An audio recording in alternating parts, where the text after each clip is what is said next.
Olá, seja bem-vindo ao Conversa de Vendedor. Chegando para a segunda parte da nossa conversa com o Thiago Linhares. Se você não assistiu a primeira parte, eu vou deixar aqui para você aqui em cima em algum lugar para você clicar e assistir lá para não perder.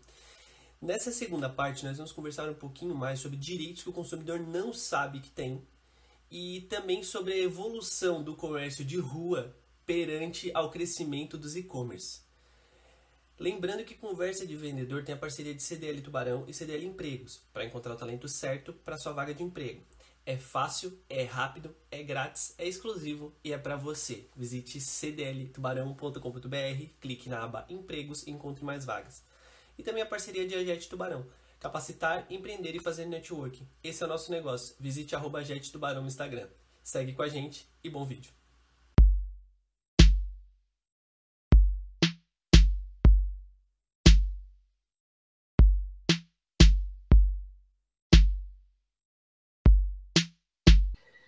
Agora, a consciência também é uma coisa muito interessante para mim. A gente falou sobre, talvez, direitos que o consumidor não saiba que ele tem. Você consegue elencar algumas coisas, alguns direitos que o consumidor não saiba que ele tem, por exemplo? Assim, de bate-pronto, alguns? Ah, os famosos, os lugares quando tu vai consumir alguma coisa que tu tem a comanda, e lá diz que se tu perder a comanda, tu tem que pagar R$ 500. Isso aí não é um mito, né? Não, tu não é obrigado. Quem tem que ter o controle do que tu consome é o estabelecimento. Então, claro, tu pode chegar lá, ó, eu perdi, mas eu consumi tal e tal coisa, beleza? E não que eles vão ter que te cobrar os R$ 500. Isso é bem comum, esse tipo de pergunta. Outra pergunta também é, tu vai, sei lá, em um restaurante tem o cover acústico. O cover tu só é obrigado a pagar se na entrada ou de alguma outra forma esteja explícito de que naquele local é cobrado cover. Agora, se não falou em lugar nenhum e tu vai pagar a conta e aparece o cover lá, tu não é obrigado a pagar também. Deixa eu ver se me traz mais algum aqui.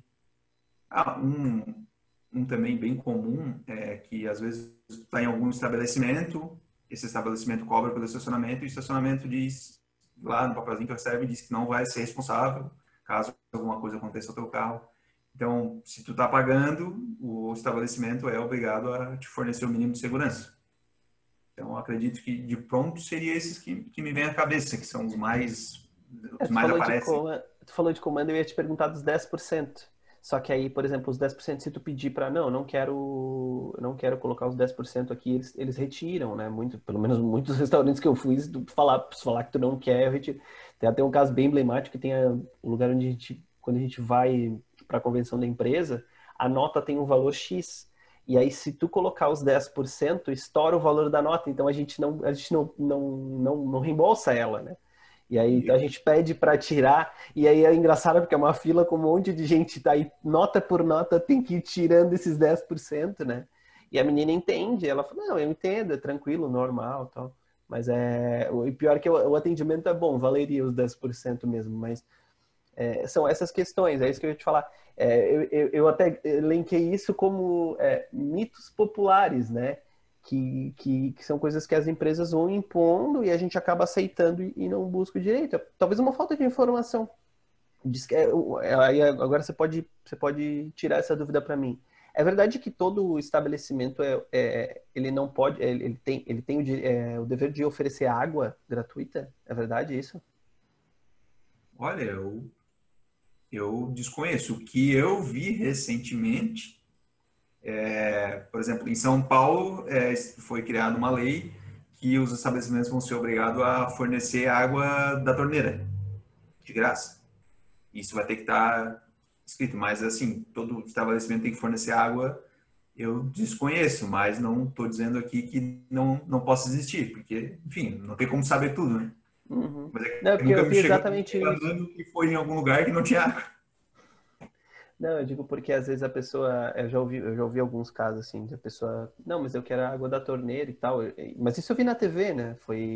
Eu vi exatamente em São Paulo e tal, e sei que é uma tendência em alguns locais, e até tem alguns lugares aqui em Tubarão mesmo que estão fazendo isso já, cafés e locais assim que já estão fazendo isso, mas estão fazendo acho que da forma deles, assim, né? Específico e tal. Eu nunca vi nada em relação a uma lei, por isso que eu tô te perguntando. Até um fato interessante, né? Quando eu tinha, faltando algumas semanas para eu completar 18 anos, eu fui morar fora do Brasil.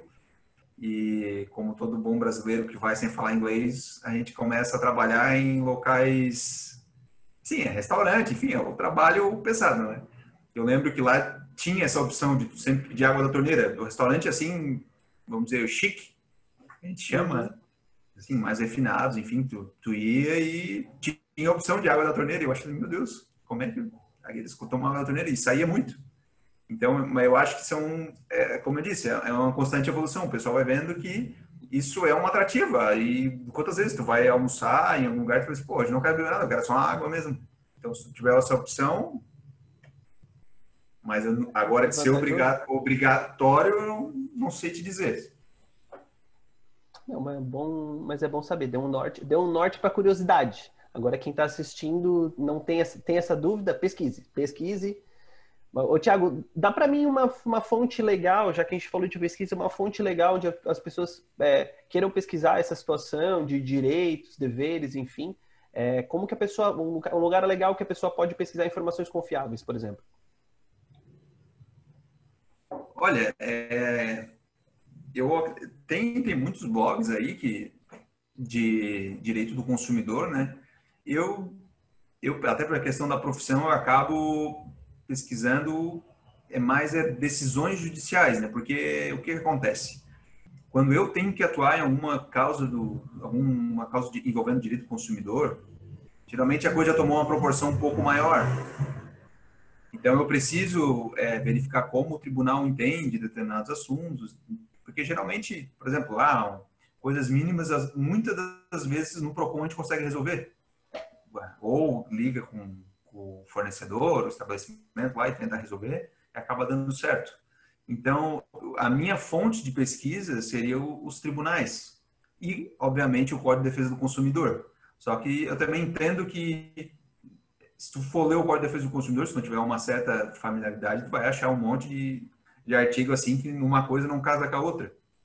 Mas a internet está aí, eu acredito que tem muitos blogs que falam sobre vários assuntos e como toda e qualquer pesquisa na internet, tu tem que verificar a fonte, saber se é uma fonte confiável ou não. E se tu vai tomar alguma ação com aquela informação, tu vai ter que certificar de que aquilo lá é verdadeiro. Então, daí sim tu vai ter que consultar alguém que para saber se aquilo lá realmente se aplica, não se aplica. Daí vai de caso a caso. Não tem uma receita de bolo, né? Infelizmente.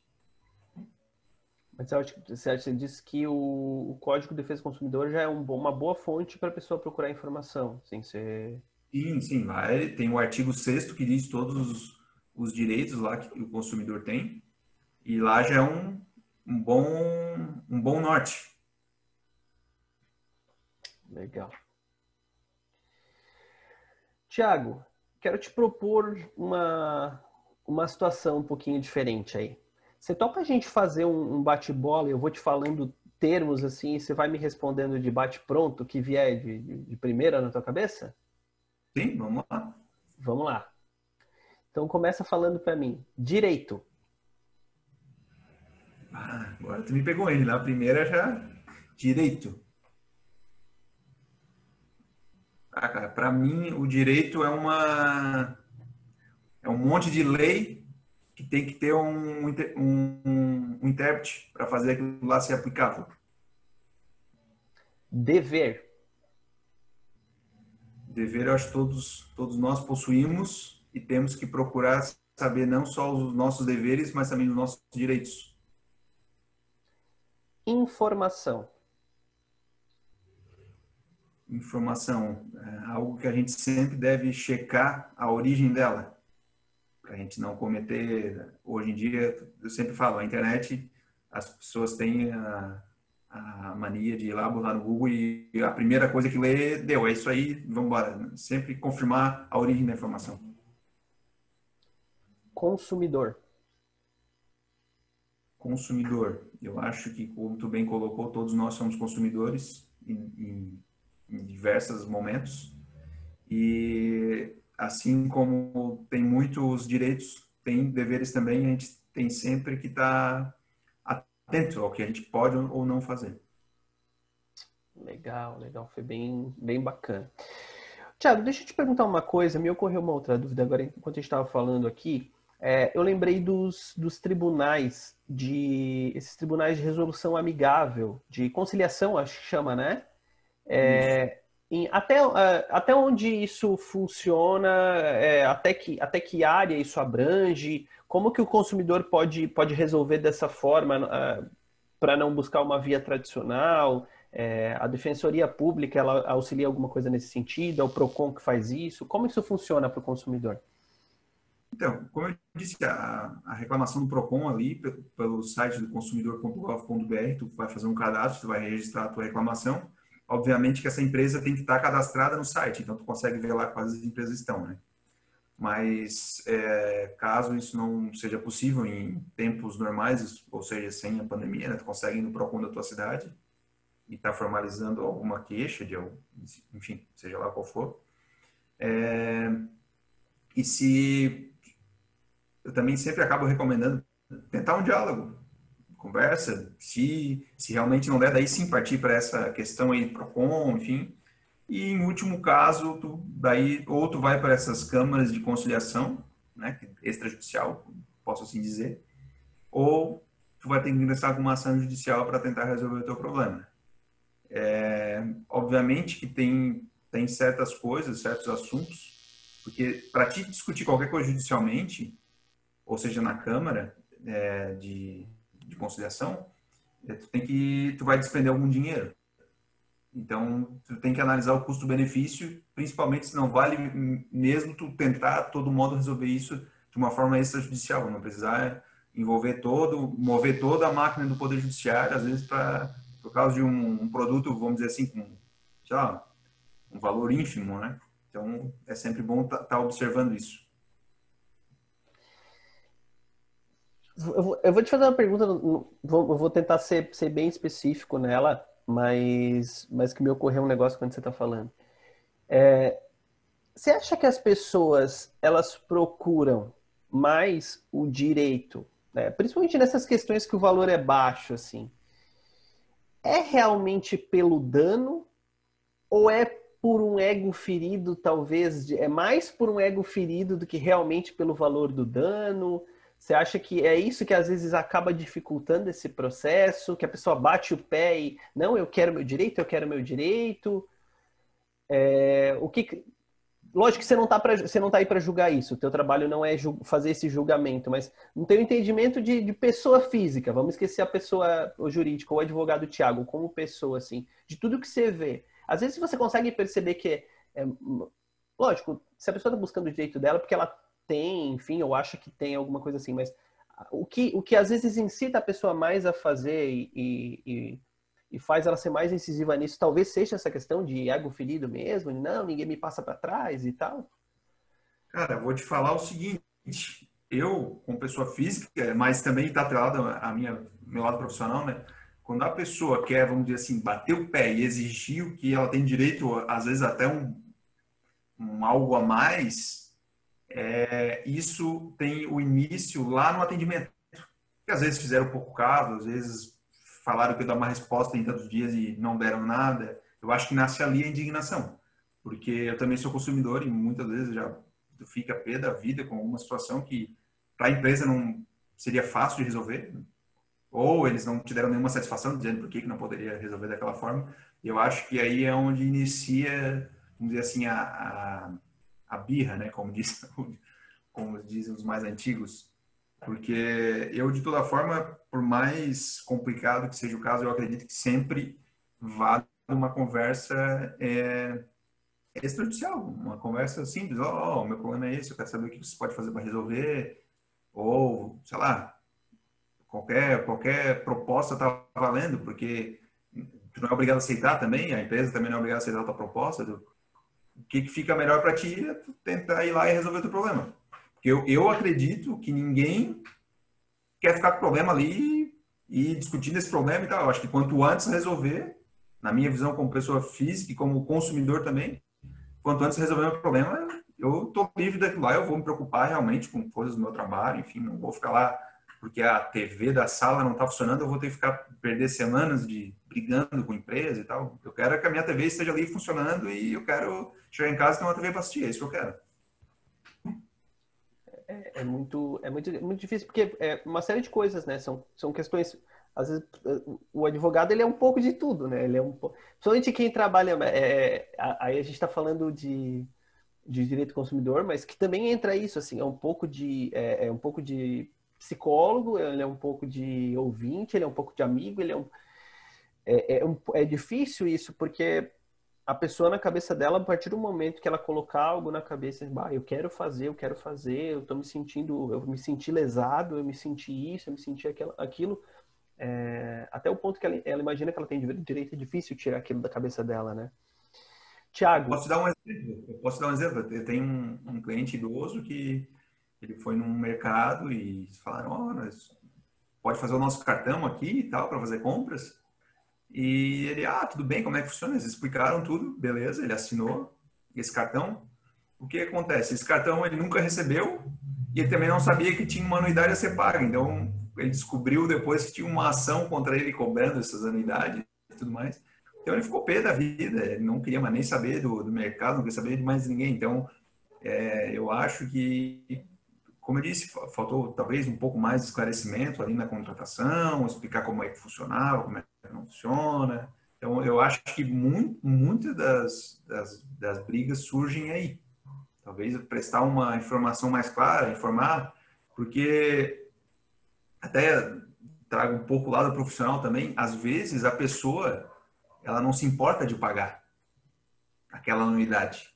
O problema é que ela se sente lesada, que foi um negócio que ela foi explicar tudo. O cara, o vendedor foi lá, explicou tudo como funciona, mas agora que ia ter que pagar e não explicou. E às vezes, como eu disse, a pessoa não se importaria, mas pelo fato de ela se sentir enganada, daí ela não quer mais nada daquilo. Então, eu acredito muito nisso. Quanto melhor esclarecido para o cliente, principalmente na parte que ele paga, que é onde vai mexer com ele, mais fácil dele te ver como, os caras são sérios, me explicaram que realmente vai cobrar e tal, e vai evitar a surpresa para o cliente. Porque, assim, esse cliente, que ele vamos dizer assim, que ele se sente enganado, pode ter certeza, bem ele não vai falar. Ele pode não falar nada, mas se for falar bem, não vai ser.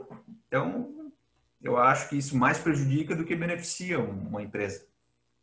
São duas coisas, né? A primeira é que eu ouvi uma história uma vez que dizia que se o cliente fosse bem atendido, talvez ele não contasse para ninguém, mas se ele fosse mal atendido, ele contava para 10. Hoje com a internet a gente pulveriza isso, né? Depende de quantos seguidores você tem na sua rede social. Você faz uma publicação com um arroba lá de uma empresa e você já está atingindo uma gama grande de pessoas vendo uma opinião ruim tua a respeito de um negócio. Então isso vai acender uma luz de alerta para aquelas pessoas. E aí tem uma outra situação, Thiago, porque assim, eu sou vendedor e às vezes o vendedor escolhe vender ou falar a parte chata. Existe uma escolha aí. Eu sempre coloquei na minha cabeça assim, se eu achar que eu devo falar aquilo mesmo, que aquilo é crucial para a pessoa decidir se ela vai contratar o produto, o serviço, enfim, ou não, eu vou falar. E já perdi inúmeras vendas por conta disso. Mas, assim, eu tento construir e eu aconselho a quem está assistindo, até fiz uma postagem esses dias a respeito disso, eu aconselho quem está assistindo a trabalhar a tua imagem em cima de verdade. É muito mais fácil você não fechar uma venda por algum motivo. Tem essa taxa aqui, a gente vai te cobrar essa taxa aqui, e o cara fala assim, não, então com essa taxa eu não quero não fechar. Ou fechar sabendo da taxa, como você falou, né? E lá na frente o cara descobrir que tem essa taxa que ele não sabia. Porque ele vai se sentir lesado mesmo. E aí, assim, vai ser muito mais difícil você reparar a sua imagem com ele. Então, eu sempre falo isso, constrói a tua imagem à base de verdade, que quando você precisar explicar alguma coisa, o cara vai estar com ouvidos atentos para te ouvir e ele vai confiar muito mais no que você fala. Se você der furo a primeira vez, a dificuldade de você recuperar isso é muito grande. Uhum. Thiago, muito obrigado. Muito obrigado. Passou rapidão, cara. Passou rapidão. Foi bem rápido, assim. O Eric, também queria agradecer o convite e eu acredito também que tem muito assunto para falar, que direito do consumidor, pelo fato de todos sermos consumidores, então tem muita coisa para ser conversado ainda, mas quando quiser a gente está à disposição. Também agradecer o pessoal que está seguindo o canal aí, também tem acompanhado os vídeos. Realmente, eu que não, a minha área não é vender produtos, enfim, mas tu sabe, eu gosto dessa parte, eu sempre acabo trazendo alguma coisa para mim, na minha área. E é isso aí, cara. Fiquei muito feliz com o convite, principalmente eu estar no meio das entrevistas aí com pessoas renomadas. E precisando, a gente está à disposição. Thiago, obrigado. Obrigado mesmo de coração pela tua participação. Te desejo bons negócios, né? E, cara, assim, ó, é muito bom a gente estar conversando com pessoas esclarecidas e pessoas de bom papo, cara. Então, muito obrigado mesmo pela tua disponibilidade, né? Eu sempre falo para todo mundo, eu até gravo falando isso, assim, porque hoje é sábado, né? E aí, às vezes, assim, as nossas agendas, principalmente por conta da pandemia, elas são encurtadas, porque tudo que a gente faz hoje em dia é online, então tudo você vai marcando hora e vai marcando agendas ali, né? É verdade. Então, muito obrigado pela tua disponibilidade mesmo, né? Principalmente nesse momento.